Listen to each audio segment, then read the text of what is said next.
पंजाब विधानसभा चोणां लई bumper voting ਬੀਤੇ ਦਿਨੀ ਦੇਖੀ ਗਈ। ਵੋਟਿੰਗ ਫੀਸਦ 70% ਤੋਂ ਵੱਧ ਜਾਣ ਦੀ ਸੰਭਾਵਨਾ ਹੈ। ਇਸ ਨੂੰ ਲੈ ਕੇ ਹਲੇ ਆંકੜੇ ਜਿਹੜੇ ਆਣੇ ਬਾਕੀ ਨੇ। ਚੋਣ ਕਮਿਸ਼ਨ ਅੱਜ ਇਸ ਨੂੰ ਲੈ ਕੇ ਫਾਈਨਲ ਆંકੜਾ ਜਿਹੜਾ ਹੈ ਉਹ ਜਾਰੀ ਕਰ ਸਕਦਾ ਹੈ। ਦੱਸ ਦੇ ਕਿ ਗਿੱਦੜਬਾਹਾ ਵਿੱਚ ਸਭ ਤੋਂ ਵੱਧ 86% ਵੋਟਿੰਗ ਦਰਜ ਕੀਤੀ ਗਈ ਹੈ। वोट चोण कमिशन जरा है आज फाइनल आंकड़ा जारी करेगा। हालांकि मनिया जा रहा है तकरीबन 70% तो बाद वोटिंग हुई है। सो गिद्दड़बाहा विच सब तो वध जरा है 86% वोटिंग दर्ज की गई है। मुक्तसर विच 73%, लंबी विच 78% ते मलोट विच 72% पोलिंग दर्ज की गई है। इसी तरह फरीदकोट विच 74%, कोटकपूरा विच 76.6%, जैतों विच 76.2% पोलिंग दर्ज हुई है। अजनाला विच 78%, पुचो मंडी विच 76%, जलालाबाद 70% वोटिंग दर्ज की गई है। ईवीएम में उम्मीदवारों की किस्मत कैद हो चुकी है ते हुण सख्त सुरक्षा हेठ स्ट्रॉन्ग रूम दे विच ये मशीनां जड़ियां रख दित्तियां गईयां ने। चोण कमिशन ने शांतिपूर्ण वोटिंग लई लोकां दा धन्नवाद भी कीता है। दस दे कि एक छुट घटनावां जड़ियां वापरियां ने, लेकिन ओवरऑल जो देखा जाए तो बड़े ही शांतमय माहौल दे विच जड़ी है पोलिंग हुई है बीते दिनी। हालांकि कुछ पोलिंग बूथ से इंतजामां नूं लैके जरूर शिकायतां सामने आईयां, लेकिन कुछ पोलिंग बूथ से जो प्रबंध सन जिस नाल स्वागत किया गया, खास तौर पर जो पहली बार वोट भुगतान आए सन, सो उन्हां दे लई खास जिस तरह दे नाल प्रशंसा पत्र दिते गए। सो ये तस्वीरां भी नजर आईयां और हुण ऑफिशियल आंकड़ा जड़ा आना बाकी है, लेकिन मन्निया जा रहा है कि 70% तो वध पोलिंग हुई है, जिस नूं लैके ये नजर आया है कि किस तरह दे नाल लोकां ने वध चढ़ के हिस्सा इस विच लिया। सो दस दे कि जिहड़ी तस्वीर बीते दिन दी सामने आई है, गिद्दड़बाहा विच 86%, अमृतसर विच 3.25%, बरनाला दे विच 73.75%, बठिंडा विच 76.11% पोलिंग दर्ज की गई है। उधर फरीदकोट विच 75.86%, फतेहगढ़ साहब 73.43%, फाजिलका विच 75.86% ते फिरोजपुर विच 75.66% पोलिंग दर्ज की गई है। सो ये आंकड़े जिहड़े ने वख-वख जिलिਆਂ ਦੇ सामने आए ने, जिथे कि वड्डी गिनती विच वोटरां ने जमहूरीयत के इस मेले दे विच हिस्सा पाया, वोट पुगताई और ये एक चंगी तस्वीर जिहड़ी नजर आई है कि वध चढ़ के हिस्सा पाया गया है। गिद्दड़बाहा विच 86% जिहड़ी है वो पोलिंग हुई है। अमृतसर विच 63.25%, बरनाला विच 73.75%, बठिंडा 76.11% जिहड़ी है वो पोलिंग हुई है। सो वक-वक थावां दी ये तस्वीर जो तुहानूं असीं बीते दिन भी दिखाईयां, तस्वीरां किस तरह लंबियां कतारां लगियां नजर आईयां, जिथे कि वोटरां ने पूरे उत्साह दे नाल अपनी वोट पुगताई।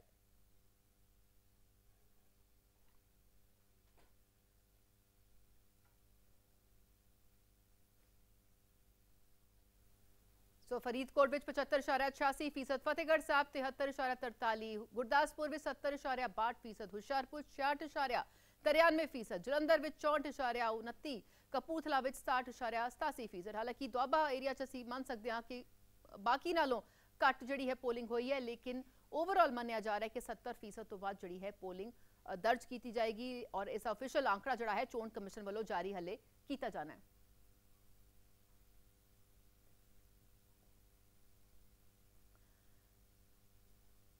सो दस दिए कि जिस नाल पंजाब दे विच बंपर वोटिंग हुई है, गिद्दड़बाहा विच सब तो वध 86% वोटिंग दर्ज की है।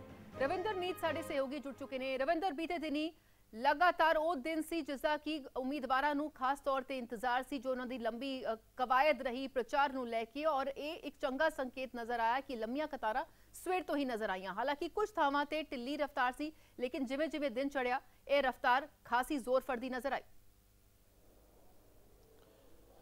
बिल्कुल राधा जी, कल का दिन बेहद खास दिन सी क्योंकि लोकतंत्र का सब तो वड्डा तिहार सी। पंजाब दे विच इस तिहार नूं वड्डे पद्धर ते मनाया गया। पंजाब दे हर रीजन दे विच, चाहे वह माझा होवे, मालवा होवे, दुआबा होवे, हर रीजन दे विच वड्डी गिनती दे विच वोटर सामने आए अते अपनी वोट पाई है। लेकिन अगर मालवे की गल करिए तो मालवा सब तो उपर आ। मालवे के बहुत सारे ऐसे जिहड़े हल्के सन, जिहड़े हल्कियां दे विच करीब करीब 70% तो ज़्यादा जिहड़ी हैगी वोटिंग हुई। इस तो इलावा अगर गल करिए तो मोहाली, जिथे इस समय मैं खड़ा, इत्थे सब तो वोटिंग घट हुई है। अगर मालवे रीजन की गल करिए इत्थे करीब करीब 63.2% जिहड़ी वोटिंग हुई है। लेकिन अगर इसे तो हट के अगर दुआबे की गल करिए तो दुआबे दे विच काफ़ी घट वोटिंग हुई है। जिस तरीके नाल तुसीं जिक्र भी किया, माझे दे विच दूसरे नंबर पर वोटिंग हुई है। तो हुण उस वोटिंग तो बाद हुण जिहड़ियां ईवीएम मशीनां हैगियां ने उन्हां नूं हुण स्ट्रांग रूमां दे विच रखिया गया। एक तस्वीर मैं मोहाली दे विचों ਤੁਹਾਨੂੰ ਦਿਖਾ ਦੇਣਾ ਕਿ किस तरीके नाल स्ट्रॉन्ग रूम ਜਿਹੜੇ ਹੈਗੇ ਨੇ ਉਹਨਾਂ ਦੇ ਵਿੱਚ ਮਸ਼ੀਨਾਂ ਨੂੰ ਰੱਖਿਆ ਗਿਆ। ਇਹ स्ट्रॉन्ग रूम ਬਣਾਏ ਗਏ ਨੇ। ਇਸ ਤਰੀਕੇ ਦੇ स्ट्रॉन्ग रूम ਪੰਜਾਬ ਦੇ ਅਲੱਗ-ਅਲੱਗ ਹਲਕਿਆਂ ਦੇ ਵਿੱਚ ਜਗ੍ਹਾਵਾਂ ਦੇ ਵਿੱਚ ਬਣਾਏ ਗਏ ਨੇ। ਇਹ ਖੇਡ ਭਵਨ ਹੈਗਾ ਜਿਹੜਾ ਉੱਥੋਂ ਦੀ ਤਸਵੀਰ ਤੁਹਾਨੂੰ ਮੋਹਾਲੀ ਦੀ ਦਿਖਾ ਰਹੇ ਹਾਂ, ਜਿੱਥੇ CISF ਲੱਗੀ ਹੋਈ ਹੈ, ਪੰਜਾਬ ਪੁਲਿਸ ਲੱਗੀ ਹੋਈ ਹੈ ਅਤੇ EVM ਦੀ ਸੁਰੱਖਿਆ ਕੀਤੀ ਜਾ ਰਹੀ ਹੈ। ਇਸ ਤੋਂ ਇਲਾਵਾ ਅਗਰ ਦੱਸ ਦਈਏ ਬੜੀ ਖਾਸ ਗੱਲ ਹੈ, ਇੱਥੇ ਸਪੈਸ਼ਲ CCTV ਕੈਮਰਾਜ਼ ਲਗਾਏ ਗਏ ਨੇ ਹਰ ਜਗ੍ਹਾ ਤੇ, ਐਂਟਰੀ ਗੇਟਾਂ ਤੇ ਵੀ, ਅੰਦਰ ਵੀ, ਬਾਹਰ ਵੀ, हर जगह ते, ताकि किसी भी तरीके का कोई खदशा ना रहे, ना वोटर नूं ना उम्मीदवार नूं। तो इसलिए जिहड़े पुख्ता प्रबंध इलैक्शन कमिशन वालों कीते गए ने। तो ये तस्वीर जिहड़ी हैगी आ वोटिंग तो ठीक एक दिन बाद की तस्वीर हैगी आ। हालांकि ये जिहड़ा कवायद हैगी आ सुरक्षा EVM मशीनां की सुरक्षा की कवायद हैगी आ, ये 10 मार्च तक रहेगी। 10 मार्च नूं नतीजे आउणगे, उम्मीदवारां की किस्मत का फैसला होएगा, लेकिन उस तो पहला सुरक्षा जरूर है। हालांकि बड़ियां सारियां जिहड़ियां पार्टियां हैगियां ने, उन्हां पार्टियां दे नुमाइंदे भी इत्थे बाहर बैठे हुए ने ताकि उन्हां दे मन च कोई खदशा ना रहे। तो ये जी तस्वीर जी हैगी आ मोहाली की तस्वीर है। इस तरीके की पंजाब के अलग अलग हल्कों के इस तरीके की तस्वीर हैगी आ। रिटर्निंग ऑफिसर लगातार टच दे विच ने, इलैक्शन कमिशन लगातार स्ट्रांग रूम दे विच अपने जो हाईटैक रूम बने हुए हैं उन्होंने विच लगातार कनैक्ट किए गए इस तरह के स्ट्रांग रूमां नूं। ते लगातार ये तस्वीर जी है वो पूरे पंजाब दे विच निकल के सामने आ रही है। बिल्कुल, और जिस तरह दे नाल लगातार ये असी देखा कि चोण प्रचार जिहड़ा पखिया रहा, अखीरले पला तक कोशिश उम्मीदवारों की रही वध तो वध वोटरों के नाल राबता कायम किया जाए और चोण कमिशन की भी लगातार एक कोशिश सी कि वध तो वध जिहड़े ने वोटर बाहर निकलन। हालांकि जिन्हां ने पहली बार वोटिंग करनी सीगी, जिन्हां दा पहली बार जिहड़ा दिन उन्होंने देखना सीगा कि वो पोलिंग बूथ ते जान वोट भुगतान, उन्हां लई भी बहुत अहम दिन सी और कई बूथ से तो बहुत ही खूबसूरत दिख पोलिंग बूथ सी और बहुत वधिया जिहड़ा प्रबंध भी नजर आए। बिल्कुल राधा जी दुरुस्त क्या तुसी कि क्योंकि इस बार कोविड तो बाद इलैक्शन होए ने तो तस्वीर बड़ी रोचक सीगी, रोमांचक सीगी, क्योंकि कई जगह ते पिंक बूथ बनाए गए सी, जो अपंग लोग सी उन्हां लई भी पोलिंग बूथ अलग तो बनाए गए सी, महिलावां लई अलग तो बूथ सीगे ते तमाम जिहड़ियां चीज़ां कीतियां गईयां सी इलैक्शन कमिशन वालों ताकि लोकां नूं वोटरां नूं ज़्यादा तो ज़्यादा पोलिंग बूथां तक लिआंदा जा सके। तो इस तो इलावा कोविड नूं लैके बड़ियां सारियां चीज़ां देखण नूं सामने आईयां सी। सैनिटाइजर का प्रबंध किया गया सी, इस तो इलावा मास्क का प्रबंध किया गया सी, डिस्टेंस लई चक्कर लगाए गए सी धरती ते ताकि डिस्टेंस बरकरार रह सके। हालांकि लोग जरूर लंबियां लाइनां दे विच एक दूजे दे कोले खड़े होए दिख रहे सी, लेकिन इलैक्शन कमिशन वालों पूरियां तैयारियां कीतियां गईयां सी कि असी डिस्टेंस पूरा बना के रखना पूरे वोटरां दे विच ताकि कोविड दीयां गाइडलाइनस नूं ध्यान विच रखिया जा सके। तो प्रबंध बहुत किए गए सीगे। तो पुख्ता प्रबंधां दे विच कुछ तस्वीरां ऐसियां भी आईयां कि जिथे जिहड़ी मामूली जिहड़ी गड़बड़ भी हुई है, किते गोली चली है, जिस तरीके नाल बठिंडे गोली चली है, फतेहगढ़ साहब दे विच झड़प हुई है, मलोट हलका दे विच झड़प हुई है, कुछ होर हबोर वर्गे ऐसे हलके सीगे जिथे झड़प हुई है, लेकिन ज़्यादा शांतिपूर्ण तरीके दे नाल ही हर हलके दे विच वोटिंग जिहड़ी प्रक्रिया हुंदी रही है। तो इस तरीके की कोई अनसुखावी बहुत ज़्यादा घटनाएं नहीं सामने आई, छोट-पोट घटनावां सामने आईयां ने, लेकिन एक तरीके नाल कह सकते हैं कि सुरक्षा प्रबंधां दे विच एक शांतमई तरीके दे नाल कोविड गाइडलाइनस नूं फॉलो करदे। सब तो अहम गल कि बहुत ही शांत माहौल दे विच शांतमई ढंग दे नाल जिहड़ियां चोणां नेपरे चढ़ियां ने, नतीजा का इंतजार हुण जरूर तमाम उम्मीदवार कर रहे होणगे। तुसीं बड़े रहना। पतरस भी साडे नाल जुड़ चुके ने। पतरस, ओवरऑल देखा जाए तो जिहड़ी पोलिंग है मन्निया जा रहा है 70% तो वध हुई है, कई थावां ते लंबियां कतारां नजर आईयां। हालांकि ऑफिशियल आंकड़ा चोण कमिशन जारी करेगा, लेकिन दुआबा दे विच जे असीं मालवा ते माझा दे कंपैरेटिव देखिए तो घट पोलिंग हुई है। की इस दे पिछे वजह समझ आती है? बिल्कुल अदा जिवें कि संभावनावां प्रगटाइयां जा रही सन कि पिछली वार दे नालों इस बार वोट फीसद वध रहेगा, पर हैरानी वाली गल है कि पिछली इलैक्शन के मुकाबले यानी कि 2017 विधान सभा इलैक्शन के मुकाबले इस बार वोट फीसद है वो दुआबे का ओवरऑल जिहड़ा है तकरीबन 10 तो 12% घट पोल होया है। जेकर आप विशेष तौर पर जलंधर जिले की गल करते तो जिवें पिछली दफा 73% तो वध सीगा, तो इस बार जो हुण तक का जो हाले टेंटेटिव डाटा है, हालांकि फाइनल अज दोपहर तक सारी स्थिति क्लीयर हो जाएगी, सारा जिहड़ा अंकड़ा है जारी कर दिता जाएगा इलैक्शन कमिशन के वालों जां चोण अमले के वालों। पर हुण तक जो डाटा सामने आ रहा है कि 65% के करीब 9 विधान सभा हल्कों के वोट पोल हुई है, जिहड़ा कि पिछली बार नालों काफ़ी घट है। 8 तो 10% के करीब जो डाटा पिछली बार नालों घट है। तो हुण जिहड़ा अगला पड़ा है कि EVM मशीनां जिहड़ियां ने वो स्ट्रॉन्ग रूमां तक पहुँच गई ने और जिहड़े वख-वख पार्टियां के नुमाइंदे ने उन्हां दी मौजूदगी दे विच प्रशासन के वालों उन्हां ਕਮਰਿਆਂ ਨੂੰ ਸੀਲ ਕੀਤਾ ਜਾ ਰਿਹਾ ਔਰ ਪੂਰੀ ਨਿਗਰਾਨੀ ਜਿਹੜੀ ਹੈ ਇਹਨਾਂ ਸਟਰੋਂਗ ਰੂਮਸ ਦੇ ਉੱਤੇ ਹੁਣ ਰੱਖੀ ਜਾਵੇਗੀ, ਕਿਉਂਕਿ 10 ਮਾਰਚ ਤੱਕ ਸਾਰੇ ਉਮੀਦਵਾਰਾਂ ਦੀ ਕਿਸਮਤ ਜਿਹੜੀ ਹੈ EVM ਮਸ਼ੀਨਾਂ ਦੇ ਵਿੱਚ ਕੈਦ ਹੈਗੀ ਹੈ। 10 ਮਾਰਚ ਦਾ ਦਿਨ ਤੈਅ ਕਰੇਗਾ ਕਿ ਕਿਹੜਾ ਉਮੀਦਵਾਰ ਬਾਜੀ ਮਾਰਦਾ ਜਾਂ ਕਿਸ ਉਮੀਦਵਾਰ ਨੂੰ ਹਲਕੇ ਦੇ ਲੋਕਾਂ ਨੇ ਫਤਵਾ ਦਿੱਤਾ ਹੈਗਾ। ਤਾਂ ਜਲੰਧਰ ਜ਼ਿਲ੍ਹੇ ਦੇ 9 ਵਿਧਾਨ ਸਭਾ ਹਲਕੇ 9 ਵਿਧਾਨ ਸਭਾ ਹਲਕਿਆਂ ਦੇ 94 ਉਮੀਦਵਾਰ ਜਿਨ੍ਹਾਂ ਦੀ ਕਿਸਮਤ EVM ਮਸ਼ੀਨਾਂ ਦੇ ਵਿੱਚ ਕੈਦ ਹੈ। ਓਵਰਆਲ ਜੇਕਰ ਆਪਾਂ ਦੁਆਬੇ ਦੀ ਗੱਲ ਕਰੀਏ ਤਾਂ ਦੁਆਬੇ ਦੇ 23 ਵਿਧਾਨ ਸਭਾ ਹਲਕਿਆਂ ਦੇ 210 ਉਮੀਦਵਾਰ ਬਣਦੇ ਨੇ ਵੱਖ-ਵੱਖ ਪਾਰਟੀਆਂ ਦੇ ਔਰ ਜਿਹੜੇ ਆਜ਼ਾਦ ਉਮੀਦਵਾਰ ਹੈਗੇ ਨੇ ਉਹਨਾਂ ਸਾਰਿਆਂ ਦੀ ਕਿਸਮਤ EVM ਮਸ਼ੀਨਾਂ ਦੇ ਵਿੱਚ ਕੈਦ ਆ। ਤਾਂ ਜਿਹੜੇ ਇਲੈਕਸ਼ਨ ਆਬਜ਼ਰਵਰ ਹੈਗੇ ਨੇ, ROs ਹੈਗੇ ਨੇ ਜਾਂ ਜਿਹੜੇ ਵਧੀਕ ਚੋਣ ਅਫਸਰ ਜਿਹੜੇ ਹੈਗੇ ਨੇ ਜਲੰਧਰ ਜ਼ਿਲ੍ਹੇ ਦੇ, ਉਹ ਸਾਰਿਆਂ ਦੀ ਨਿਗਰਾਨੀ ਦੇ ਵਿੱਚ ਇੱਥੇ ਜਿਹੜਾ ਪੂਰਾ ਅਮਲਾ ਫੈਲਾ ਜਿਹੜਾ ਤਾਇਨਾਤ ਆ ਔਰ ਵੱਖ-ਵੱਖ ਪਾਰਟੀਆਂ ਦੇ ਨੁਮਾਇੰਦੇ ਜਿਹੜੇ ਹੈਗੇ ਨੇ ਉਹਨਾਂ ਨੂੰ ਸਪੈਸ਼ਲੀ ਬੁਲਾ ਕੇ ਉਹਨਾਂ ਦੀ ਮੌਜੂਦਗੀ ਦੇ ਵਿੱਚ ਸਾਰਾ ਜਿਹੜਾ ਪ੍ਰਬੰਧ ਹੈ ਇੱਥੇ ਕੀਤਾ ਜਾ ਰਿਹਾ ਤਾਂ ਜੋ ਕਿਸੇ ਦੇ ਵੱਲੋਂ ਕੱਲ੍ਹ ਨੂੰ ਕੋਈ ਕਿਸੇ ਤਰ੍ਹਾਂ ਦਾ ਕੋਈ ਕਿੰਤੂ ਪਰੰਤੂ ਨਾ ਕੀਤਾ ਜਾ ਸਕੇ। ਤਾਂ ਇਸ ਜਗ੍ਹਾ ਦੇ ਉੱਤੇ ਜਿੱਥੇ ਅਸੀਂ ਖੜੇ ਹੈਗੇ ਆ ਵਿਧਾਨ ਸਭਾ ਹਲਕਾ ਕੈਂਟ ਨਾਲ ਵਿਧਾਨ ਸਭਾ ਹਲਕਾ ਕੈਂਟ ਦੀਆਂ ਜਿਹੜੀਆਂ EVM ਮਸ਼ੀਨਸ ਨੇ ਉਹ ਇਸ ਸਟਰੋਂਗ ਰੂਮ ਦੇ ਵਿੱਚ ਰੱਖੀਆਂ ਗਈਆਂ ਨੇ ਔਰ 10 ਮਾਰਚ ਦੇ ਸਵੇਰ ਜਿਹੜਾ ਕਾਊਂਟਿੰਗ ਸੈਂਟਰ ਹੈਗੇ ਨੇ ਉੱਥੇ EVM ਮਸ਼ੀਨਾਂ ਲਿਜਾਈਆਂ ਜਾਣਗੀਆਂ ਔਰ ਸਖਤ ਸੁਰੱਖਿਆ ਦੇ ਪਹਿਰੇ ਹੇਠ ਫਿਰ ਉਹਨਾਂ ਮਸ਼ੀਨਾਂ ਨੂੰ ਖੋਲ੍ਹਿਆ ਜਾਏਗਾ ਔਰ ਉਸ ਤੋਂ ਬਾਅਦ ਕਾਊਂਟਿੰਗ ਸ਼ੁਰੂ ਹੋਣੀ ਹੈ। ਤਾਂ ਹੁਣ ਇਹ ਮਸ਼ੀਨਾਂ 10 ਮਾਰਚ ਤੱਕ ਇਸੇ ਤਰੀਕੇ ਨਾਲ ਸਟਰੋਂਗ ਰੂਮਸ ਦੇ ਉੱਤੇ ਪਈਆਂ ਰਹਿਣਗੀਆਂ, ਸਖਤ ਸੁਰੱਖਿਆ ਦਾ ਪਹਿਰਾ ਔਰ ਪੰਜਾਬ ਪੁਲਿਸ ਪੈਰਾਮਿਲਟਰੀ ਫੋਰਸਿਸ ਔਰ CCTV ਨਿਗਰਾਨੀ ਦੇ ਵਿੱਚ ਸਾਰੀਆਂ ਮਸ਼ੀਨਾਂ ਰੱਖੀਆਂ ਗਈਆਂ ਨੇ। ਕਿਸੇ ਵੀ ਤਰ੍ਹਾਂ ਦਾ ਕਿਸੇ ਵੀ ਵੱਲੋਂ ਕੋਈ ਸਵਾਲ ਨਾ ਚੁੱਕਿਆ ਜਾ ਸਕੇ ਇਸ ਨੂੰ ਲੈ ਕੇ ਪ੍ਰਸ਼ਾਸਨ ਦੇ ਵੱਲੋਂ ਬੜੇ ਪੁਖਤਾ ਪ੍ਰਬੰਧ ਕੀਤੇ ਗਏ ਨੇ। ਇਸ ਕੰਪਲੈਕਸ ਦੇ ਬਾਹਰ ਵੀ ਜੇਕਰ ਕਿਸੇ ਨੇ ਆ ਕੇ ਦੇਖਣਾ ਤਾਂ ਬਾਹਰ ਵੀ ਇੱਕ ਜਿਹੜੀ LCD ਲਗਾਈ ਗਈ ਹੈ ਤਾਂ ਜੋ ਕੋਈ ਵੀ ਪਾਰਟੀ ਦਾ ਜਿਹੜਾ ਨੁਮਾਇੰਦਾ ਆ ਉਹ ਆ ਕੇ ਚੈੱਕ ਕਰ ਸਕਦਾ ਹੈ, ਕਿਉਂਕਿ 10 ਮਾਰਚ ਤੱਕ ਦਾ ਦਿਨ ਹੈ। ਜਿਸ ਤਰੀਕੇ ਨਾਲ ਅੱਜ 21 ਫਰਵਰੀ ਹੈ, 7 ਦਿਨ ਇਸ ਮਹੀਨੇ ਦੇ ਪਏ ਨੇ ਔਰ 9 ਦਿਨ ਅਗਲੇ ਮਹੀਨੇ ਦੇ 15-16 ਦਿਨ ਦਾ ਜਿਹੜਾ ਵਕਫਾ ਹੈ। ਇਹਨਾਂ 15-16 ਦਿਨਾਂ ਦੌਰਾਨ ਕਿਸੇ ਵੀ ਉਮੀਦਵਾਰ ਦੇ ਵੱਲੋਂ ਜਾਂ ਕਿਸੇ ਵੀ ਪਾਰਟੀ ਦੇ ਵੱਲੋਂ ਕਿਸੇ ਤਰ੍ਹਾਂ ਦਾ ਕੋਈ ਸਵਾਲ ਨਾ ਚੁੱਕਿਆ ਜਾਏ।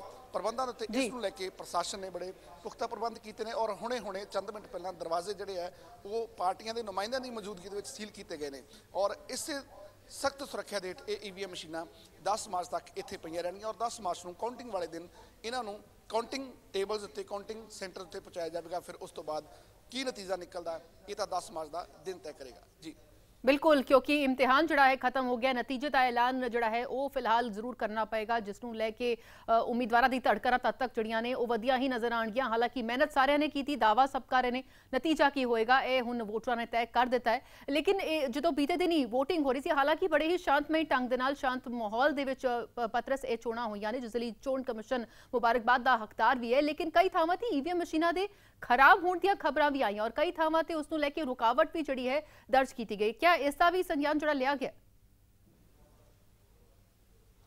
बिल्कुल, हालांकि देखो राधा जिथों तक EVM मशीनों की गल हैगी है, हर बार इलैक्शन कमिशन के वालों या चोण अमले के वालों EVM मशीनां जिहड़ियां ने इसे करके रिजर्व रखिया जांदियां ने तां जो किते भी कोई दिक्कत आउंदी है तो EVM मशीन जिहड़ी है वो नाल दी नाल उसनूं चेंज किया जाए तां जो वोटां दे काम दे विच किसी तरह का कोई विघन ना पै सके। जलंधर दे विच भी कल इक्का दुक्का थावां ते कुछ मशीनां जिहड़ियां ने खराब होईयां सन, कोई 20 मिनट किते वोटिंग देरी नाल शुरू हुई, किते कुछ समय दे वास्ते तां इत्थे जिहड़ा मशीनां ने रिजर्व रखियां गईयां सन और किसी तरह का कोई वड्डी रुकावट जिहड़ी है वो वोटां दे काम दे विच पैंदी तां नज़र नहीं आई। पर कुल मिला के राहत वाली गल है, जिवें तुसीं भी जिक्र कर रहे हो कि अमनो अमान दे नाल पूरा शांतमई तरीके नाल इह जिहड़ा काम है नेपरे चढ़िया है। हुण इंतजार सब नूं 10 मार्च का है, जो 10 मार्च वाले दिन मशीनां खुलणगियां, किहड़ा उम्मीदवार बाजी मारदा, किहड़ी पार्टी बाजी मारदी है वो हुण दिन तय करेगा। पर तद तक जिथे सारे उम्मीदवारों दीयां धड़कनां तेज ने, सारे उम्मीदवार परमात्मा दे आपो अपनी जित लई आसां अरदासां कर रहे हैं, तो दूसरे पासे प्रशासन भी जिहड़ा वो पूरी तरह दे नाल चाक चौबंद होया पिया तां जो इन्हां EVM मशीनां नूं लैके किसी भी व्यक्ति दे वल्लों किसी भी पार्टी दे वल्लों किसी तरह का कोई सवाल ना चुक्या जा सके। सुरक्षा के मद्देनज़र जां हर तरह के प्रबंध जिहड़े प्रशासन दे वल्लों इत्थे जिहड़े आ वो पुख्ता कीते जा रहे हैं। जी राधा जी जी पतो शुक्रिया फिलहाल दी तस्वीर और जानकारी ली। सो ये तस्वीर तुहानूं वक-वक थावां दी असीं स्ट्रॉन्ग रूम्स दे दिखा रहे हैं जिथे कि हुण EVM मशीनां जड़ियां ने पूरी हिफाजत दे विच सील बंद जिहड़े ने वो कर दिते गए ने। जिथे कि स्ट्रॉन्ग रूम मशीन रखियां गईयां, स्ट्रॉन्ग रूम दे विच EVM मशीनां 10 मार्च नूं खुलणगे। हुण जुगनू कोल चलदे आ। जुगनू इत्थे की कुछ माहौल फिलहाल, क्योंकि बीते दिन ही खासी असीं वोटिंग देखी है, लोग बढ़ चढ़ के हिस्सा लैंदे नजर आए ने, लेकिन हुण जिहड़ा इंतजार रहेगा 10 मार्च तक जदों नतीजे निकलणगे। जी बिल्कुल राधा, ਤੁਹਾਨੂੰ ਦੱਸਣਾ ਚਾਹਾਂਗੇ ਜੇਕਰ ਜ਼ਿਲ੍ਹਾ ਬਠਿੰਡਾ ਦੀ ਗੱਲ ਕਰੀਏ ਤਾਂ 6 ਵਿਧਾਨ ਸਭਾ ਹਲਕਾ ਪੈਂਦੇ ਨੇ ਜਿੱਥੇ ਕੱਲ VOTING ਹੋਈ ਹੈ ਤੇ ਇਹਨਾਂ ਸਾਰੇ ਹਲਕਿਆਂ ਦੀ ਜੋ EVM ਮਸ਼ੀਨਾਂ ਨੇ ਉਹ ਵੱਖੋ ਵੱਖਰੇ ਸਟੇਸ਼ਨ ਤੇ ਰੱਖੀਆਂ ਗਈਆਂ ਨੇ। ਇਸ ਵੇਲੇ ਅਸੀਂ ਬਠਿੰਡਾ ਦੇ ਗਰੋਥ ਸੈਂਟਰ ਦੇ ਬਾਹਰ ਮੌਜੂਦ ਹੈ ਜਿੱਥੇ ਕਿ ਸਟਰੋਂਗ ਰੂਮ ਬਣਾਇਆ ਹੈ। ਇਸ ਸਟਰੋਂਗ ਰੂਮ ਦੇ ਵਿੱਚ ਬਠਿੰਡਾ ਸ਼ਹਿਰੀ ਅਤੇ ਤਲਵੰਡੀ ਸਾਬੋ ਦੀਆਂ ਜੋ EVM ਮਸ਼ੀਨਾਂ ਨੇ ਉਹ ਰੱਖੀਆਂ ਹੋਈਆਂ ਨੇ। ਬਿਲਕੁਲ ਇਸ ਦੇ ਨਾਲ ਇੱਕ ਹੋਰ ਜਿਹੜਾ ਸੈਂਟਰ ਹੈ ਉੱਥੇ ਭੁੱਚੋ ਮੰਡੀ ਅਤੇ ਮੌੜ ਮੰਡੀ ਹਲਕੇ ਦਾ ਜੋ ਸਟਰੋਂਗ ਰੂਮ ਬਣਾਇਆ। ਤੁਹਾਨੂੰ ਦੱਸ ਦਈਏ ਕਿ ਕੜੀ ਸੁਰੱਖਿਆ ਦੇ ਹੇਠਾਂ ਜਿਹੜਾ ਇਹ EVM ਮਸ਼ੀਨਾਂ ਰੱਖੀਆਂ ਗਈਆਂ ਨੇ। 3 ਟੀਅਰ ਜਿਹੜੀ ਸਿਕਿਉਰਿਟੀ ਹੈ CAPF ਦੀਆਂ ਟੀਮਾਂ ਤੈਨਾਤ ਕੀਤੀਆਂ ਹੋਈਆਂ ਨੇ। ਇਸ ਤੋਂ ਇਲਾਵਾ ਹਰ ਇੱਕ ਪਾਸੇ ਜਿਹੜਾ CCTV ਕੈਮਰਿਆਂ ਦੇ ਰਾਹੀਂ ਪੂਰੀ ਤਰ੍ਹਾਂ ਦੇ ਨਾਲ ਨਜ਼ਰ ਰੱਖੀ ਹੋਈ ਹੈ। ਉਮੀਦਵਾਰਾਂ ਦੀਆਂ ਧੜਕਣਾਂ ਤਾਂ ਵਧੀਆਂ ਹੀ ਹੋਈਆਂ ਨੇ ਕਿਉਂਕਿ ਹੁਣ ਜਿਹੜਾ ਨਤੀਜਾ 10 ਮਾਰਚ ਤੱਕ ਆਵੇਗਾ ਉਹਨਾਂ ਚਿਰ ਜਿਹੜਾ ਸਟਰੋਂਗ ਰੂਮ ਨੇ ਪੂਰੀ ਕੜੀ ਸੁਰੱਖਿਆ ਦੇ ਹੇਠਾਂ ਰਹਿਣਗੇ ਤੇ